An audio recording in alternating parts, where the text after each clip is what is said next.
والصلاة والسلام على سيدنا محمد وعلى آله وأصحابه أجمعين. الحمد لله والصلاة والسلام على سيدنا محمد وعلى آله وأصحابه أجمعين. أما بعد فأعوذ بالله من الشيطان الرجيم. بسم الله الرحمن الرحيم. والذين إذا أنفقوا لم يسرفوا ولم يقتروا وكان بين ذلك قواما. صدق الله العظيم.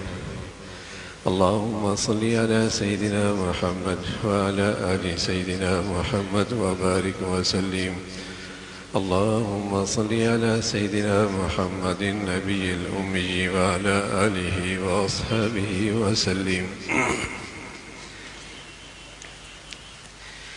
میرے معزز مسلمان بزرگوں، عزیز بھائیوں، اہل ایمان کی چند خوبیوں میں سے ایک نمایاں خوبی ہے کہ وہ اسراف نہیں کرتے۔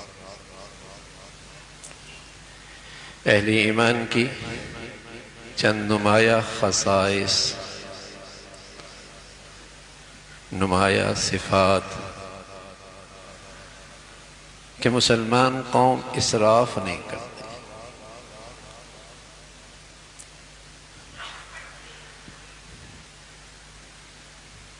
اس لیے کہ ایمان کی بدولت وہ دانش مند ہوتی ہے، روشن خیال ہوتی ہے، دور اندیش ہوتی ہے۔ ایمان کے بدولت اللہ اسے ایمان کی بصیرت عطا فرماتے ہیں،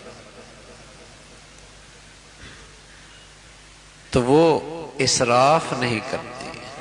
پیارے نبی صلی اللہ علیہ وسلم فرمایا کرتے تھے، فقہ الرجل قصدہ فی معیشتی۔ آدمی کی یہ بڑی دانش مندی ہے کہ وہ اپنے معاش، اپنی معیشت، اپنی اخراجات میں میانہ روی سے کام لینے والا ہے۔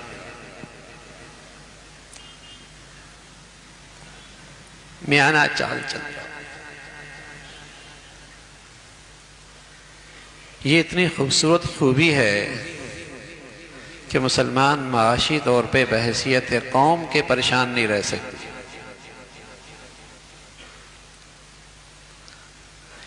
آپ علیہ الصلوۃ والسلام فرمایا کرتے تھے، ما آل من اقتصب۔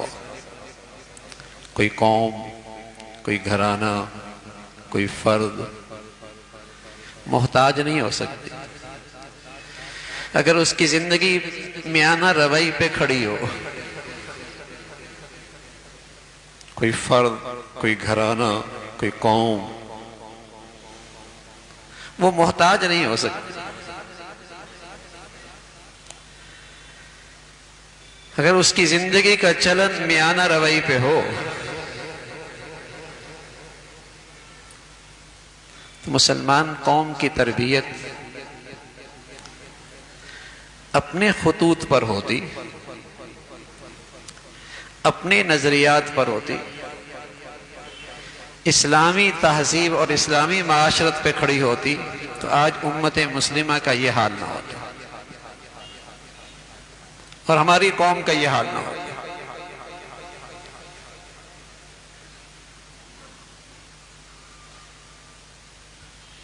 کہ وہ محتاج ہو اور وہ بھی غیروں کا محتاج ہو۔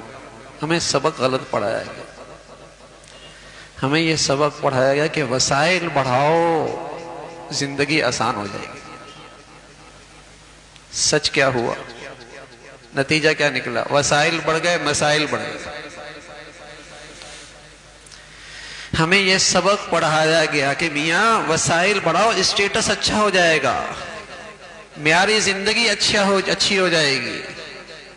وسائل بڑھ گئے، مسائل بڑھ گئے۔ 40 سال کے مقابلے میں امیر غریب سب کے وسائل بڑھے ہیں، لیکن بتائیے مسائل کتنے بڑھ گئے؟ امیر غریب سب کے وسائل بڑھ گئے، 40 سال کے مقابلے میں سب کا اسٹیٹس اچھا ہوا، لیکن وہ ذرا دیکھیں اپنے خاندان میں، اپنے گھر میں، اپنی نجی زندگی میں مسائل کتنے بڑھ گئے، رشتے کتنے ٹوٹ گئے، خاندان کتنے بکھر گئے، محبتوں کے پھول کیسے مرجھا گئے، زندگی کا سکون کیسے روٹھ گیا، وسائل بڑھ گئے، مسائل کتنے بڑھ گئے۔ ہمارا دین کیا کہتا تھا؟ دینداری پہ آ جاؤ، دینداری کی معاشرت اختیار کر لو، ضروریات میں اپنی آمدنی کو خرچ کرو، زندگی آسان ہو جائے گی۔ فضولیات چھوڑ دو، ضروریات اپنا لو،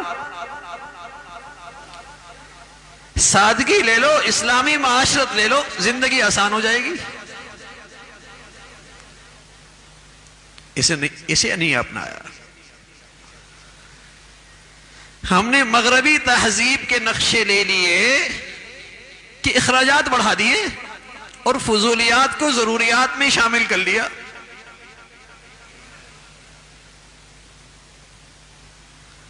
پوری معیشت دو چیزوں پہ کھڑی ہوتی ہے،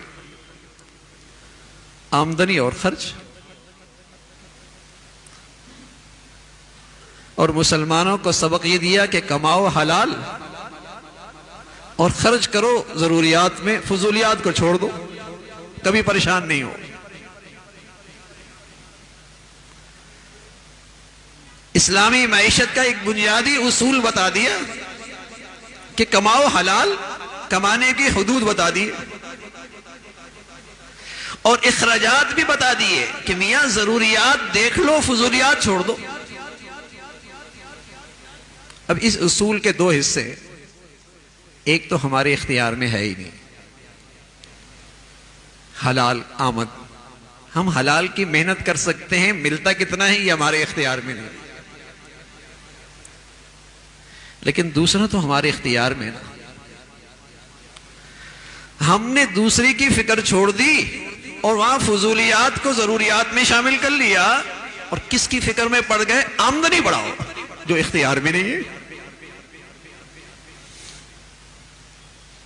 دو آدمی ایک جیسی محنت کرتے ہیں اور دونوں بھائی ہیں، دونوں نے ایک جیسی دکان کھولی ہے، ایک کے پاس لوگ آ رہے ہوتے ہیں، ایک کے پاس نہیں آ رہا ہوتا، آمدنی تو اختیار میں نہیں ہے۔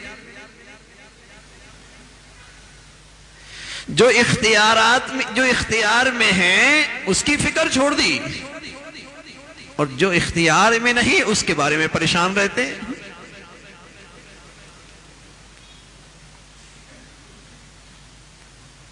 یہ اخراجات کیسے ہو رہے؟ کہاں مسلمانوں کے خصائص اور مسلمانوں کی نمایاں خوبی یہ تھی کہ وہ اسراف نہیں کرتے، اور من حیث القوم آج جو ہمارا مزاج ہے وہ اسراف کا۔ نجی زندگی دیکھیں، انفرادی زندگی دیکھیں، المیہ دیکھیں، قومی حالات دیکھیں۔ اسراف صرف یہی نہیں ہے کہ جہاں 2 خرچ کرنے وہاں آپ 3 خرچ کر رہے ہیں۔ اسراف یہ بھی ہے آپ وسائل ضائع کر رہے ہیں، اسباب ضائع کر رہے ہیں، صلاحیتیں ضائع کر رہے ہیں، وقت ضائع کر رہے ہیں، اور ایسا لگتا ہے یہ ہمارا قومی مزاج بن گیا۔ آپ قومی اداروں میں جائیں تو آپ کو نظر آئے گا اتنے بڑے بڑے نقشے ہیں اور ضائع ہو رہے ہیں، اتنی بڑی عمارتیں ہیں ضائع ہو رہی، وسائل لگ رہے ہیں، نتیجہ صفر ہے۔ یقین جانے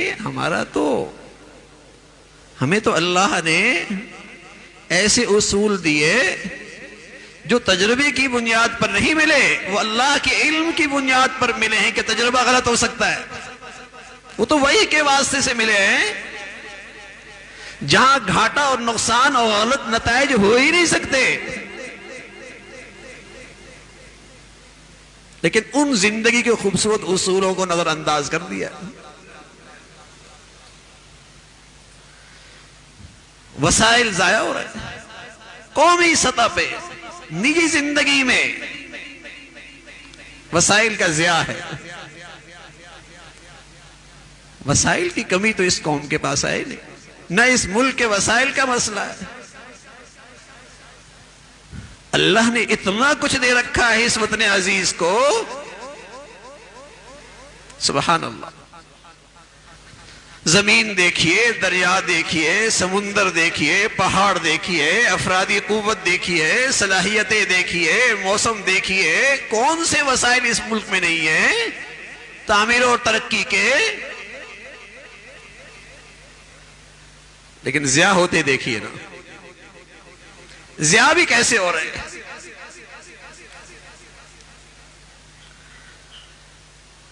اور کہیں تعلیمی حصے میں یہ کچھ موجود نہیں، کہیں تعمیر کے کسی حصے میں، کسی درسگاہ میں یہ سبق نہیں پڑھایا جاتا. اور وہ مخلوق آج ہم پہ موجود ہے کہ قوم کا، قومی زندگی کا، قومی وسائل بدریغ ضائع ہو رہے ہیں. اسراف. اور کہاں اس امت کا اور اس قوم کا اور مسلمان قوم کا مزاج. اللہ کریم نے بتایا ہے کہ مسلمان اہل ایمان اسراف نہیں کرتے، یہ چیزوں کو ضائع نہیں کرتے، یہ وسائل ضائع نہیں کرتے.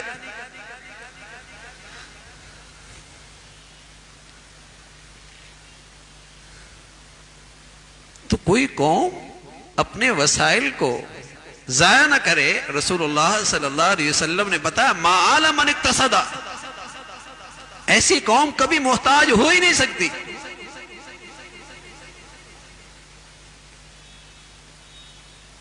اور ہم آج سبھی غیروں کے محتاج ہیں. وسائل کا ضیاع ہے، وسائل کا ضیاع ہے، اسراف ہے، تبذیر بھی ہے. اللہ حفاظت فرمائے. اللہ نعمتیں دیتا ہے، اللہ رب العزت فراوانی دیتا ہے، اللہ اپنے فضل سے نعمتوں کے دروازے کھولتا ہے. لیکن یہ انسان اتنا احسان فراموش ہے کہ ان نعمتوں میں اللہ ہی کو ناراض کرتا ہے. اللہ کی طرف سے نوازشات ہیں، عطائیں ہیں، نعمتوں کے دروازے کھلے ہیں، اور یہ احسان فراموش جو ذات دے رہی ہے اسی کی نافرمانی اور ڈنکے کے چوٹ کرتا ہے. اور پھر اس قوم کی بدقسمتی اور بڑھ جاتی ہے جب اس معاشرے میں اسراف اور اللہ کی نافرمانی اسٹیٹس بن جائے. جہاں اسراف اسٹیٹس بن جائے کہ جوڑا پہننا ہے 7 لاکھ کا، جوڑا پہننا ہے 35 لاکھ کا، اسٹیٹس ہے نا، یہ اسٹیٹس ہے. پھر اس قوم کا المیہ ہے کہ جہاں اسراف اسٹیٹس بن جائے، گناہ اسٹیٹس ہو جائے، نمائش، نام و نمود، یہ پھر اس قوم کی بربادی شروع ہو جاتی ہے. دیکھو نا آج امت کا حال کیا ہے. ایک طرف مسلمان ہیں جن کو کھانے کے لیے لقمہ نہیں مل رہا، پینے کے لیے گھونٹ نہیں مل رہا، اور دوسرے نقشے دیکھیں جہاں اسراف کے نقشے دیکھیں، ذرا دوسرا حال بھی دیکھیں. کیا المیہ امت پر اس وقت؟ صرف اسٹیٹس، گناہ اسٹیٹس بن گئے بھائی، اسراف اسٹیٹس ہو گیا. پہلے مسلمانوں میں اسٹیٹس یہ ہوا کرتا تھا، اللہ اکبر، اس امت کا سب سے شریف آدمی اور سب سے معزز آدمی اللہ کے گھر میں سب سے آگے ہوا کرتا تھا. اس امت کے سب سے بڑے کون ہیں؟ ابو بکر، عمر، عثمان و علی رضوان اللہ اجمعین. اس امت کے سب سے بڑے شرفاء اللہ کے گھر میں سب سے آگے ہوا کرتے تھے. اب اسٹیٹس کیا ہے؟ کس کلب میں، کس ہوٹل میں، فنکشن کہاں ہے؟ اب معزز ہونے کا معیار یہ ہے، اب اسٹیٹس یہ ہے. پہلے اس امت کا اسٹیٹس شرفاء کا یہ تھا کہ اللہ کے گھر میں کہاں ہے، اللہ کی راہ میں کتنا خرچ کر رہا ہے. دین کی سرفرازی اور سرنوی کی سربلندی کے لیے اس کے کتنے وسائل لگتے ہیں، اور اب اسراف، گناہ، یہ اسٹیٹس بن گیا۔ عثمان، حضرت عثمان رضی اللہ تعالیٰ عنہ مالدار صاحب اور غنی، لقب پڑ گیا غنی، مال والے، غنی، اور واقعی غنی تھے، سبحان اللہ، واقعی غنی تھے۔ اللہ نے دولت بھی دی اور اعلیٰ درجے کی بصیرت بھی دی تھی۔ آنے والا آیا، دیکھا اندر آواز آ رہی ہے، ناراض ہو رہے ہیں، گھر والوں کو تنبیہ کر رہے کہ اس چیز کی ضرورت نہیں ہے، یہ کیوں جلا رکھا؟ باہر اللہ کے لیے آیا، اسے خوب دے دیا، کہنے لگا سمجھ میں نہیں آئی، میں تو اندر کی آواز سن کے مایوس ہی ہو گیا تھا کہ مجھے اس گھر کے دروازے پہ کیا ملنا ہے۔ کہاں اندر والے کا مجھ سے پوچھ ہونی تھی، اور باہر جو خرچ کر رہا ہوں اللہ کے نام پہ، اللہ اس کا مجھے بدلہ دیں گے۔ فرق ہے نا بھیا، جو اللہ کے لیے خرچ کر رہا ہے، دین کی سربلندی کے لیے کر رہا ہے، اس کا تو حساب اللہ کے ہاں ہے، وہ تو اللہ کریم لٹائیں گے۔ اور جہاں اسراف ہے، اور بدقسمتی سے میں عرض کر رہا ہوں میرے عزیزو، جہاں اسراف اسٹیٹس بن جائے، آپ علیہ الصلوۃ والسلام فرمایا کرتے تھے بعض خوش نصیب ایسے ہوتے ہیں دنیا سے چلے جاتے ہیں لیکن ان کی نیکی زندہ رہتی ہے، دنیا سے چلے جاتے ہیں نیکی زندہ رہتی ہے، اور بعض بدقسمت ایسی بھی ہوتے ہیں دنیا سے چلے جاتے ہیں ان کا گناہ زندہ رہتا ہے۔ اللہ اکبر، ایسی غلط رسم رواج دے گئے، ایسے گناہ کا رواج ڈال گئے، ایسی برائی کو زندہ کر گئے، ایسا غلط معیار اسٹیٹس بنا گئے، مر گیا، گناہ زندہ ہے۔ اور کچھ ایسے خوش نصیب ہیں کہ ایسی نیکی کر گئے، چلے گئے، نیکی زندہ ہے، نیکی زندہ ہے، نیکی پھلتی پھول رہی ہے۔ تو اہل ایمان کی خصوصیت تھی وہ اسراف نہیں کرتا۔ چی جائے کہ مسلمان معاشرے میں اسراف کو بنظر عزت دیکھا جائے اور مسلمانوں کیا عزت کا معیار بن جائے، لوگ بھی ہمارے ساتھ کھیلتے ہیں، دنیا بھی کھیل رہی ہوتی ہے کہ یہ نیا فیشن ہے، اور یہ نیا جیسے کہیں کہ مارکیٹ میں اس کے جوڑے کی شہرت بہت ہے اور اس کی مارکیٹ بہت ہے، اور وہ اس پہ لے رہا ہوتا، لاکھوں روپے لے رہا ہوتا،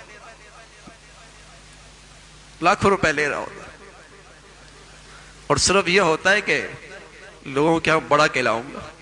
اور سچ یہ ہے، قسم خدا کے مسلمانوں یقین رکھو، گناہوں سے کوئی آدمی عزت نہیں کمایا کرتا، عزت تو اس خوش نصیب کو ملتی ہے جو اللہ کے ہاں معزز بنتا ہے۔ کس نے کہہ دیا گناہوں کے پیچھے عزت ہے؟ گناہوں کے پیچھے تو ذلت ہے، رسوائی ہے۔ خون پسینے سے پیسہ کمایا اور اس کو رسم و رواج میں ضائع کر دیا، نہ خدا ملا، نہ مثال صنم، نہ ادھر کے نہ ادھر کے۔ اللہ کی طرف سے عطا ہے، اس لیے آپ علیہ الصلوۃ والسلام فرمایا کرتے تھے نعم المال للرجل الصالح، مال بڑا اچھا، دولت مند ہونا کوئی برائی نہیں ہے، صاحب حیثیت ہونا کوئی برائی نہیں ہے، صاحب مال ہونا کوئی بری بات نہیں ہے، لیکن فرمایا وہ اچھا مال ہے جو کسی اچھے آدمی کے پاس، اس لیے کہ سمجھدار بصیرت والے ایمان والے کے پاس آئے گا، تعمیر ہوگی، خیر پھیلے گی، اچھائیوں کو طاقت ملے گی، اور وہ مال وبال ہے جس سے معاشرے میں تخریب پھیلے، اسراف پھیلے، غلط اسٹیٹس کے معیار بنے، عزت کے غلط معیار بنے، رسم و رواج معیار بن جائے عزت کی۔ یہ تو اس نعمت کی بڑی ناقدری ہے، مال و دولت جیسی نعمت کی ناقدری ہے۔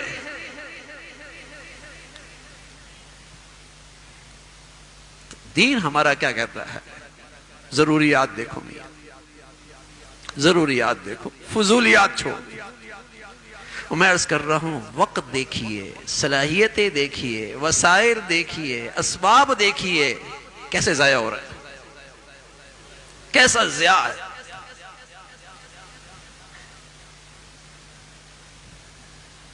لوگ ہمارے ہاں دینی ادارے دیکھنے آتے ہیں، اب یقین جانیں آ کے دیکھتے ہیں تو وہ کہتے ہیں یہ کیسے بن گئے،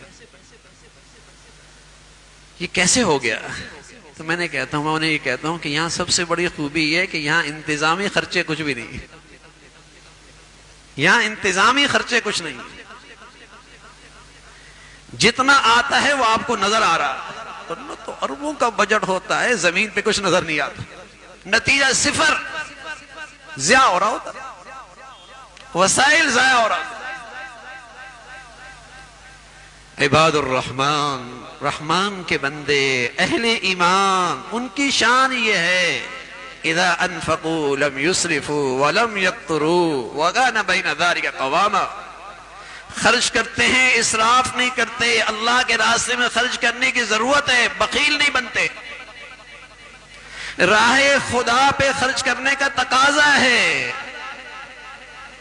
اللہ رب العزت کا خرچ کرنے کا مطالبہ اور اللہ کا حکم ہے، وہاں بخل نہیں کرتے۔ صاحب مال پہ صرف زکوٰۃ فرض نہیں ہوتی، صاحب مال پہ صرف فریضہ زکوٰۃ نہیں ہے، اس کے خرچ کرنے کے اور بھی بہت ساری فرائض، لیکن اسراف اور پھر بخل، اس کے صدقہ، اس کی خیرات، جہاں اللہ کی دین کی ضرورت ہو، جہاں اللہ کا حکم ہے، خرچ کرتا۔ لیکن جن کی زندگیوں میں اسراف ہوتا ہے میرے عزیزو، پھر انہیں راہ خدا پہ خرچ کرنے کی توفیق نہیں ملتی۔ ہاں وہاں تو خرچ کرتا ہے جہاں کچھ نام و نمود ہو رہا ہو، جہاں کوئی تختی لگ رہی ہو، جہاں کہیں گروپ فوٹو بن رہا ہو، جہاں کوئی اسٹیٹس بن رہا ہو، وہاں تو خرچ کرے گا، لیکن اللہ کو راضی کرنے کے لیے پھر خرچ کرنے کی توفیق نہیں ہوتی، پھر اللہ کی خاطر خرچ کرنے کی توفیق نہیں ملتی۔ تو اسراف یہ ایک معاشرے کے لیے ناسور ہے، ایک مسلمان معاشرے کے لیے ایک ناسور ہے، اس سے معاشرہ رسوا ہونے لگتا ہے، محتاج ہونے لگتا ہے، فقیر ہونے لگتا ہے، زندگی کا توازن بگڑنے لگتا ہے، مسائل کھڑے ہوتے ہیں۔ جب اسراف نہ ہوتا تو ظاہر ہے حلال کمانا بھی آسان ہوتا، نہ سرکاری ملازم رشوت لیتا، نہ دکاندار جھوٹ بولتا، نہ تاجر خیانت کرتا۔ اب خرچے اتنے بڑھ گئے، حلال سے پورا ہی نہیں ہو رہا، اور کیوں بڑھے؟ فضولیات بہت بڑھ گئی، معاشرے میں گناہ اور اسراف اسٹیٹس بن گیا۔ اب اس نے اس معاشرے میں زندہ رہنا ہے، کیسے زندہ رہے؟ میاں جیسی بھی آئے اسٹیٹس پورا کرنا ہے، حلال آئے حرام طریقے سے آئے۔ تو اللہ تعالیٰ میرے عزیزو حلال عطا فرمائے، برکت والا عطا فرمائے، اور اللہ نعمتیں دے، خوشحالی دے، اللہ رب العزت ایمان کی بصیرت اور عقل بھی خوب نصیب فرمائے۔ وآخر دعوانا الحمدللہ رب العالمین۔